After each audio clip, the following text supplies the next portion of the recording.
Honorable Speaker, Honorable Prime Minister, Deputy Prime Ministers, members of this August House. I fully support the 2024-2025 budget because of what it reflects: stability for the security and the sustainability of our economy. The Ministry of Justice is entrusted with the oversight of the administration of justice. The budget utilization for the ministry for 2023-24 is 85%. The coalition government, again, has demonstrated its long-term commitment for the people of Fiji. I say this, Mr. Speaker, sir, in what is reflected in the budget in terms of resolving one of the long-standing strike of 33 years to the people of Watukaula. I joined the civil service in 1991 at the time of the strike. And to see the gratitude and appreciation expressed by the Watukaula community, it touches my heart. And I'm sure it touches every heart. I only wonder if the Fiji First government had a heart similar to that of the coalition government.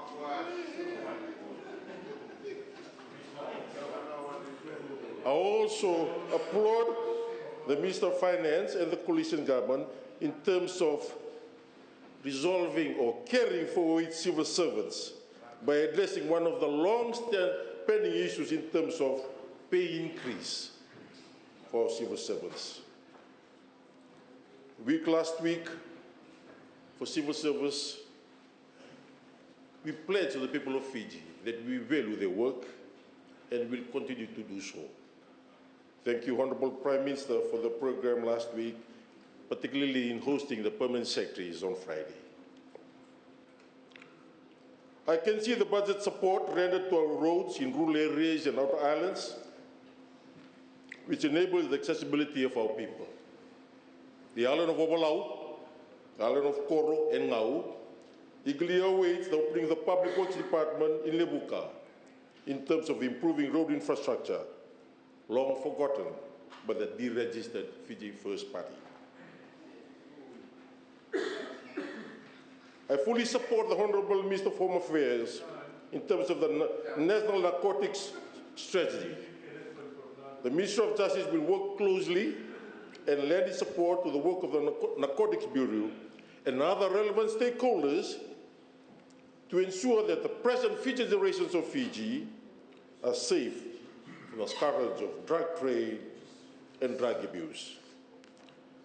Mr. Speaker, sir, the Ministry of Justice plays a pivotal role in delivering essential services through its primary legal registries that manages document registration, official records maintenance, and legal documentation. Key responsibilities include overseeing the Register of Titles, Register of Companies, Births, Deaths and Marriage Office, Official Receiver's Office, and the Administration of Justice of Peace Services. Since the beginning of this year, the Ministry of Justice has undertaken significant changes with strong focus on enhancing operational processes.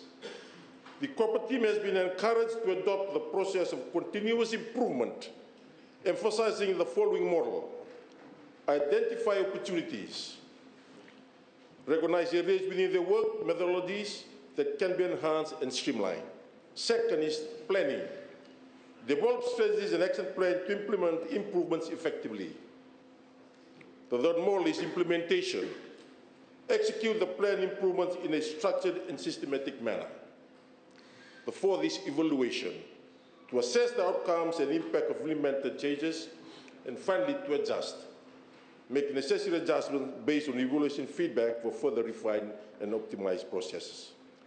This model of continuous improvement encourages ongoing refinement and innovation in work methodologies, aiming to achieve greater efficiency, effectiveness, and quality in the corporate team operations.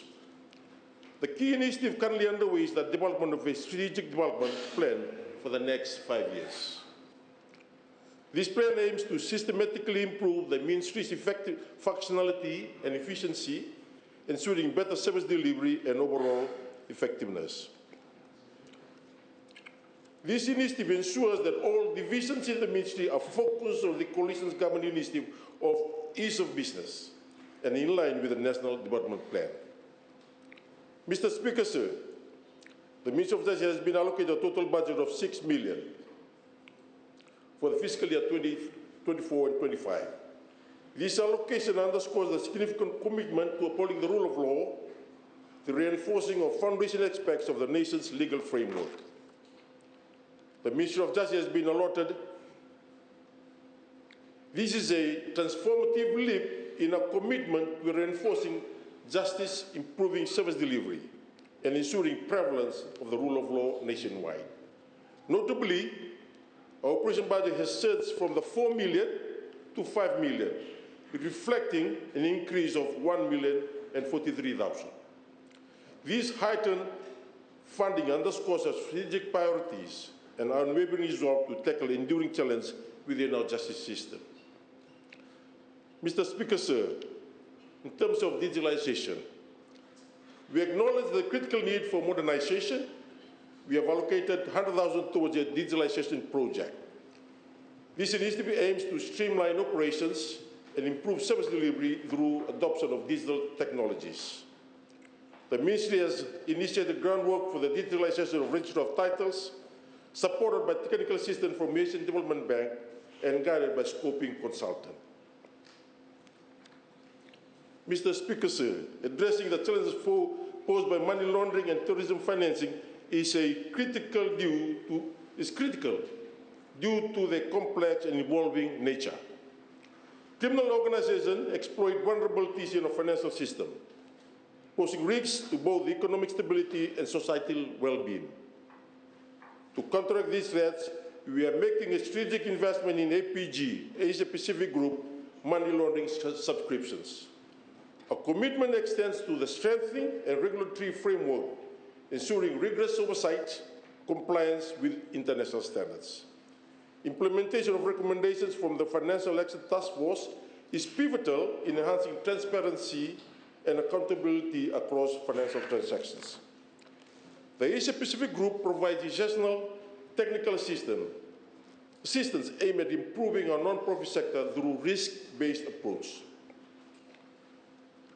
Mr. Speaker, sir, moving forward, we remain dedicated to collaboration with international partners and organizations to bolster our technical capabilities in detecting and preventing money laundering and terrorism financing. Public awareness plays a pivotal role in combating these illicit activities. To this end, we will launch educational campaigns and increasing awareness among citizens, businesses, non-profit organizations about the crucial roles and responsibilities in preventing money laundering and terrorism financing. I wish to inform this August House that various initiatives undertaken by the Fiji Corrections Service. The coalition government has taken a positive approach in rehabilitation of our sons, daughters, uncles, aunties, and grandparents cared by the Fiji Corrections Service, as reflected in the increase in the 2024-25 budget of $57.8 million. The Fiji Corrections Service intends to empower the staff by creating an environment where staff may participate in the decision-making process. To achieve this, the Fiji Corrections Service deliberately and intentionally adopted a democratic decision-making process by having a board and committees to deliberate and discuss pertinent issues affecting the operation of Fiji Corrections Service. Members of these bodies are drawn from the staff. However, the recommendation of these committees and board will require the endorsement of commissioner before implementation. Mr. Speaker, sir, Fiji Corrections Service has undertaken other initiatives, such as the establishment of the Fiji Parole Board, the review of the commercialization prison enterprise, the digitalization of prison and staff records, the review of the rehabilitation framework, particularly Yellow Ribbon, and staff training and resources.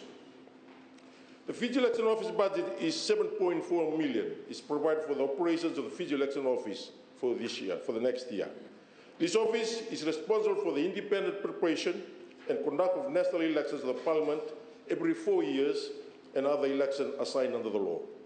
The Electoral Commission is constituted as an independent, non-partisan authority that has the responsibility of the registration of voters and the conduct of a free and fair election in accordance with written laws governing elections in Fiji. I acknowledge them for their hard work and sacrifice to ensure our electoral laws and administration are transparent, efficient, effective, and truly representatives of the views of the people. I've been advised that the Electoral Commission faces a lot of challenges in terms of administrative support. I understand that these challenges are the direct outcome of administration hangover from previous government. The challenge facing them is unfortunate. As a line minister, it is my desire to resolve these challenges soon. If anything, the Electoral Commission and the Fiji Electoral Office should and ought to be worked in tandem and complementary to each other. Mr. Speaker, sir, if I may just conclude. This budget underscores our unwavering commitment to building a justice system that is equitable, accessible, and responsive to the needs of our citizens. Within this budget, our resolve is clear. We are committed to addressing the deficiency in our justice system. We are investing in a personal, enhancing our operational framework, and restoring public trust. Together, our objective is to establish a justice system that is fair, efficient, and accessible to all. This ensures every citizen can trust in the rule of law and to protect their rights and uphold justice effectively. Philippians 4:18. I can do all this through who gives me strength. May God bless Fiji. I fully support the budget for 24-25 years.